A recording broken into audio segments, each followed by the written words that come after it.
Good morning. সবাই কেমন আছো? আশা করি সবাই ভালো আছো, সুস্থ আছো। আমরাও বেশ ভালো আছি। শুভাশিস টুম্পা লাইফস্টাইল ব্লগে আবার একটা নতুন ভিডিওতে তোমাদের সবাইকে অনেক অনেক স্বাগত। ঘড়ির কাঁটায় এখন ঠিক সকাল 7টার। আজ হচ্ছে বুধবার। তো চলো তোমাদের সবাইকে সাথে নিয়ে আজকের ব্লগটা একবার সকাল থেকেই শুরু করছি। ওদিকে মামাম সোনা এখনও ঘুমাচ্ছে, ঘুম থেকে ওঠেনি, আর সেই সুযোগে আমি কিন্তু আমার হাতের সমস্ত কাজগুলো টুকটুক করে নেব। ভিডিও শুরুতে তোমরা দেখলে যে ঘর ঝাড়টা দিয়েই দিলাম, তারপরে উঠোন ঝাড়টা দিয়েছি, আর রান্নাঘরে টেবিল মোছা, গ্যাস ওভেন পরিষ্কার করা সব কিছুই হয়ে গেছে। আর ওই যে বাসি থালা বাসনগুলো ছিল সেগুলো কলপাড়ে রেখে দিয়ে গেছিলাম। আর উঠোনটাও ঝাড় দিয়েছি। এখন না আমাদের এদিকে আজকে বেশ কয়েকদিন ধরে বৃষ্টি হচ্ছে না, প্রচণ্ড মেঘলা ওয়েদার হচ্ছে, তার সাথে সাথে গুমট পড়েছে ভীষণ, কিন্তু বৃষ্টির কোনো দেখা নেই। আর এই বৃষ্টি হচ্ছে না বলেই না চাষবাসের অবস্থা ভীষণ খারাপ। তো জানি না কি হবে।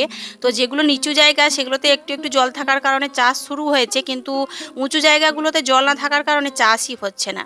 তো যাই হোক, মানে ভগবান চাইলে তবেই না বৃষ্টি হবে, তাই না বন্ধুরা? তো আজকে ব্লগটা হচ্ছে আমি সকাল 7টা থেকে রাত 9টা পর্যন্ত আমি কিভাবে আমার সংসারের সমস্ত কাজবাজগুলো একা হাতে সাজিয়ে গুছিয়ে করে থাকি সেই ভিডিওটা আজকে তোমাদের সাথে শেয়ার করব। এদিকে দেখতেই পাচ্ছ বেশ কয়েকটা জামা কাপড় ছিল, সেগুলোকে সার্ফ জলে দিয়ে দিচ্ছি, স্নান করার সময় কেচে ধুয়ে পরিষ্কার করে নেব। তারপরে চলে এসেছি সোজা রান্নাঘরে এসে এই যে নিচের জায়গাটা মানে গ্যাসের কাজটাতে নিচে আমি এখন ক্লিন করে নিচ্ছি। তোমরা তো জানো গ্যাস ওভেনটা ওপরেই ছিল, তো ওপরে না লাইটের ব্যবস্থাটা ভালো নেই, তো সেই কারণে তোমাদের সাথে মানে রান্না বান্নাগুলো ভালো করে শেয়ার করতে পারি না, অন্ধকার টাইপের উঁচুটা, তো সেই কারণেই গ্যাস ওভেনটা নিচে নামিয়ে নিয়েছি। আর ওই যে বাসন রাখার র্যাকটা ওই গ্যাসের ওই দিকটাতে ছিল, ওভেনের ওই দিকটাতে, তো এই দিকটাতে সরিয়ে নিয়েছি।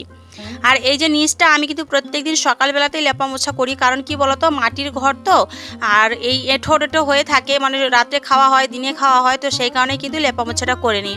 আর মাটির ঘর দেখবে গোবর জল করে প্রত্যেকদিন যদি লেপা মোছা করা যায় মানে সমস্ত এঁঠো জায়গাটা, তাহলে কিন্তু ঘরের মধ্যে একটা পজিটিভ এনার্জি আসে।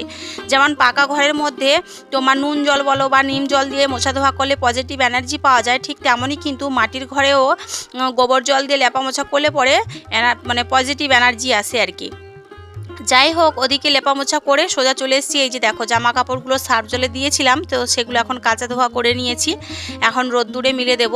এই বর্ষাকালটা মানে কি বলবো, প্রচণ্ড অসুবিধা হতো যখন আমরা ওই বাড়িতে ছিলাম, পুরনো বাড়িতে। আমাদের একটা ছোট্ট রুম ছিল আর ছোট্ট একটা বারান্দার অর্ধেক বারান্দা আমাদের ভাগে ছিল, তো অনেক গোটা ভিজে জামা কাপড় বেরোতো। মামাম সোনা আমার তোমাদের দাদা ভাইয়ের একসাথে 3জনের জামা কাপড় মানে শুকানোর ভীষণই অসুবিধা হতো। তো এই বাড়িতে এসে এতটা অসুবিধা হবে না, কারণ আমাদের বারান্দার সামনে তো তোমরা জানো অনেকটাই বেড়া রয়েছে, সেই কারণেই তো বেড়াতে মিলে দিলে পরে জামা কাপড়গুলো শুকিয়ে যায়। এদিকে দেখো সকালে খাবার রেডি করে নিয়েছি, মামাম সোনার জন্য আলু মাখা আর শশা কুচি দিয়েছি, ও এখন খেয়ে স্কুলে যাবে। এইমাত্র আসলাম বাজার থেকে, মেয়েকে স্কুলে দিয়ে গেছিলাম একটু বাজারে। তো বাজারে গেছিলাম মানে কি বলতো, একটু মাছ আনতে গেছিলাম। আজকে কয়েকদিন ধরে তো নিরামিষই খাওয়া হচ্ছে, তো সেই জন্যই মাছ আনতে গেছিলাম। তো চল কি মাছ নিয়েছি তোমাদের।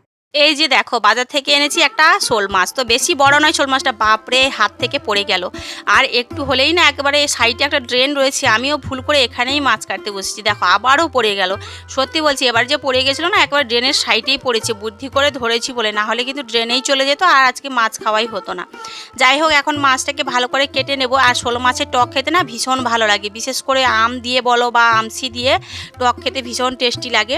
অনেকদিন পরেই বাড়িতে শোল মাছ এনেছি, তো শোল মাছের মাথা খেতে না আমার ভীষণ ভালো লাগে। আর এই মাছটা এনেছি আমার ভীষণ কষ্ট হচ্ছে, কারণ তোমাদের দাদাভাই যখনই কোনো বড় মাছ নিয়ে আসতো, ছোট মাছ হোক বা বড় মাছ হোক, তোমাদের দাদাভাইকে অর্ধেক মাথা আমি দিতাম আর অর্ধেক আমি খেতাম, কারণ তোমাদের দাদাভাই বলতে আমি একা খাবো না, তুমি আর আমি দুজনেই ভাগ করে খাবো। তো এখন আমাকে নিজেকে একাকেই খেতে হয়, ভীষণ কষ্ট লাগে।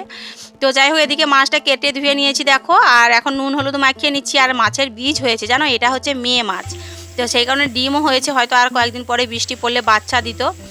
আর এদিকে দেখো এখন মাছগুলোকে নুন হলুদ মাখিয়ে এখন ভালো করে ভেজে নেবো। আর শোল মাছ ভাজতে না একটু সময় লাগে, কারণ কি এই মাছটা হচ্ছে একটু মানে কি বলবো একটু পিচ্ছিল টাইপের, তো সেই কারণে ভাজতেও অনেকটা সময় লেগে যায়। আর এদিকে একটা নিরামিষ তরকারি করব, ওই কচু আলু আর একটু ঝিঙে দিয়ে একটা নিরামিষ তরকারি, সাথে দিয়েছি একটু টমেটো আর পেঁয়াজ কুচি আর একটা কাঁচা লঙ্কা আর জিরে ফোড়ন দিয়ে এই যে তরকারিটা এখন উঠিয়ে দিয়েছি। আর এই নিরামিষ তরকারিটা খেতে না হেভি লাগে জানো, তোমরাও বাড়িতে ট্রাই করে দেখো, সব রকম সবজি দিয়ে একটা তরকারি খেতে ভীষণ ভালো লাগে। এদিকে দেখো টকটা হয়ে এসছে, টক তরকারিটা এর মধ্যে কিন্তু আমি আমের আমসি রেখে দিয়েছি, তো তার মধ্যে এখন ভাজা মাছগুলো দিয়ে দিচ্ছি। তো রান্না বান্না কমপ্লিট করে আবার সোনার ওখানে আমাকে খাওয়া নিয়ে যেতে হবে জানো। তো সোনা যেহেতু স্কুলে গেছে, ওকে আজকে কোনো টিফিন বানিয়ে দেয়নি, তো ভাবলাম চলো একেবারেই খাবার টাবার বেড়ে নিয়ে তারপরে ওর কাছে যাব। আমার জন্য একটু ভাত নিয়ে নেব, তো ওকে খাইয়ে ওকে ক্লাসে দিয়ে তারপরে আমি বাইরে বসে বসেই খাবো।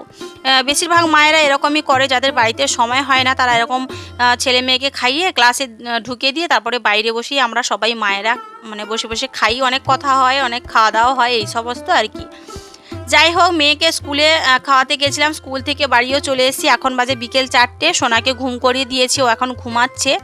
আর জানো তো সারাদিন আমার একটু বিশ্রাম নিই, যে বাড়িতে বসে 10 মিনিট শুয়ে থাকবো সেটা আর হয়ে ওঠে না। আসলে একা সংসার হলে যা হয় অবস্থা, একা হাতেই সংসারের সমস্ত কাজ সামলাতে হয়, তোমরা তো দেখলে, বাজার করা থেকে রান্না করা থেকে সব কিছু আমাকে একা হাতেই করতে হয়।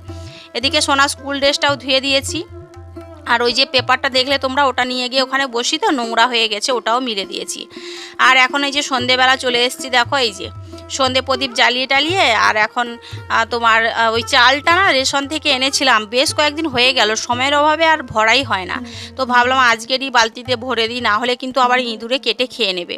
তো সেই জন্যই দেখো চালটা এখন বালতির মধ্যে ভরে দিচ্ছি। আর এদিকে মামসোনা দেখেছো, জামা পরবে না, গামছা পরে বউ সাজবে, এটাই হচ্ছে ওর খেলা। যাই হোক, ওদিকে তোমাদের দাদাভাইও ভালো রয়েছে, সকাল থেকে তো অনেকবারই কথা হয়েছে, তবে এখনও আবার সন্ধেবেলার ডিউটিতে চলে গেছে। আর এদিকে দেখো আমি বানিয়ে নিয়েছি চা মা মেয়ের জন্য, আর সাথে নিয়েছি একটু কেক। তো এই কেকটা না সোনা স্কুলের দোকান থেকে এনেছিলাম, তো ভাবলাম চলো আজকে চা দিয়েই কেক খাওয়া যাক। Hello friends, good evening. তোমরা সবাই কি করছো? আমি এই মাত্র রিলস বানিয়ে উঠলাম, তো তোমরা দেখেছো চা বানাচ্ছিলাম, তো চা বানিয়ে আমি আর মামাম সোনা খাচ্ছিলাম, একটু কেক ছিল বাড়িতে, তো মামামের স্কুল থেকেই এনেছিলাম কেকটা। তো খাওয়ার পরে হচ্ছে একটু রিলস বানালাম, ওই ইনস্টাগ্রামে, আর আমার হচ্ছে ফার্স্ট চ্যানেল যেটা রয়েছে ওখানে ভিডিও আপলোড দিলাম, দেওয়ার পরে মামাম সোনাকে পড়তে বসিয়েছিলাম। এখনও লিপস্টিক রয়েছে, ওঠানোই হয়নি। তো আমি ভিডিও করার সময় তেমন কোনো মেকআপ টেকআপ করি না, যেহেতু ফানি ভিডিওই দিই সেই জন্যেই। তো যাই হোক, মেকআপের কোনো প্রয়োজন পড়ে না, আর দেখতেই পাচ্ছি এমনি কালো ধুলো মানুষ, তো সেই জন্য একটু লিপস্টিকই লাগিয়ে নিই, এই যা। তো যাই হোক চলো, এখন এইমাত্র পরিয়ে উঠলাম, এখন বাজে রাত 8টা, তো রান্না বসাবো। তো দুপুরে ভাত করেছিলাম, তোমরা তো দেখেছো, ভাবছি রাতের বেলাতে রুটি করব। তো চলো এখন রান্নাঘরের দিকে যাওয়া। তো ফাইনালি রান্নাঘরে চলে এসেছি, আর এসে দেখো ওই যে দুপুরে যে নিরামিষ তরকারিটা যেভাবে বানিয়েছিলাম ঠিক ওরকমভাবেই আবার তরকারিটা বানাবো। আর দুপুরে তরকারিটা খেতে না ভীষণ টেস্টি লেগেছিলো, আর শোল মাছের টক তো আহা যেন মুখে লেগে রয়েছে, কি আর বলবো তোমাদের। তো যাই হোক, সেই তরকারিটা আবার করছি, নিরামিষ তরকারিটা ওই কচু আলু আর একটু ঝিঙে দিয়ে, একটা ঝিঙে ছিল, দুটো ঝিঙেই এনেছিলাম, তো ঝিঙেগুলো না একটু বুড়ো বুড়ো বুড়ো টাইপের হয়ে যাচ্ছে, তো সেই কারণে আবার রান্না করছি, একটা সবজি তরকারি করছি, আর সাথে হবে তোমার রুটি। আর এই সবজি তরকারিগুলো না নিরামিষ হলেও কি হয়েছে, সব রকম সবজি দিয়ে যদি রান্না করা যায় না, খেতে ভীষণই টেস্টি হয়, তোমরা অবশ্যই ট্রাই করে দেখো। তো চলো, গতকালকে ভিডিওতে আমাকে অনেকেই কমেন্ট করেছো সুপ্রিয়া রয় আর মাই রান্নাঘর, তোমরা সবাই অনেকে ভালো ভালো কমেন্ট করছো, অমৃতা ব্লগ, তোমরা এভাবেই আমার পাশে থেকো, আমাকে সাপোর্ট করো, অনেকটা ভালোবাসা দিও। এদিকে দেখো রুটি আমি ভেজে নিচ্ছি। ফাইনালি রুটি তরকারি সব কিছুই আমার কমপ্লিট হয়ে গেছে, আর এখন মামাম সোনার জন্য খাবারটা বেড়ে নিচ্ছি। তো চলো বন্ধুরা, এখন বাজে কিন্তু রাত 9টা, আর সোনার পড়াশোনাও কমপ্লিট হয়ে গেছে, তোমাদের তো আগেই বললাম, আর বিছানাও করে নিয়েছি, এখন আমরা খাওয়া দাওয়া করেই ঘুমাতে যাব।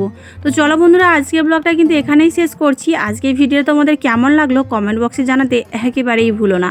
সবাই ভালো থাকবে, সুস্থ থাকবে, আর সাবধানে থাকবে। আর ভিডিওটা কেমন লাগলো অবশ্যই কমেন্ট বক্সে জানাবে। চলো দেখা হচ্ছে আবার নেক্সট ব্লগে, টাটা।